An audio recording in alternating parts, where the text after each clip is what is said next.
एकदम चटपटीत आणि गोड आंबट अशी आपण इथे कैरीची रेसिपी बघतोय।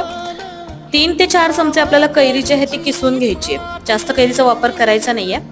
कैरी सालं काढून किसून घेतलेली आहे। इथं हरभरा डाळ अर्धी वाटी मी 5 ते 6 तास भिजत घातले होते। हरभरा डाळीमधलं पाणी काढून घ्यायचे। छोट्या मिक्सरच्या जारमध्ये हरभरा डाळ काढून घेतली।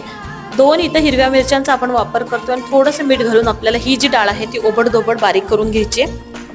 जास्त बारीक करायची नाहीये, ओबडधोबड ठेवायची म्हणजे ती खाताना खूप छान लागते। पातेल्यामध्ये डाळ काढून घेतली, यामध्ये कैरी जी आहे किसलेली ती काढून घेतलेली आहे। साखर आपण इथं 1 ते 1.5 चमचा वापरतोय। अर्धा चमचा आपण हळद घालतोय आणि मिक्स करून घेतोय। आता ही मिक्स जी डाळ झाली आहे यावरती आपल्याला फोडणी द्यायची आहे। तेल चांगलं गरम झाल्यावरती जिरं मोहरी घातली, हिंग वापरले, कढीपत्त्याची पानं घातलेली आहेत। ही फोडणी आता मस्त डाळीवरती काढून घेतली आहे। चटपटीत गोड आंबट मस्त डाळ कैरी ही रेसिपी आपली तयार झालेली आहे। धन्यवाद।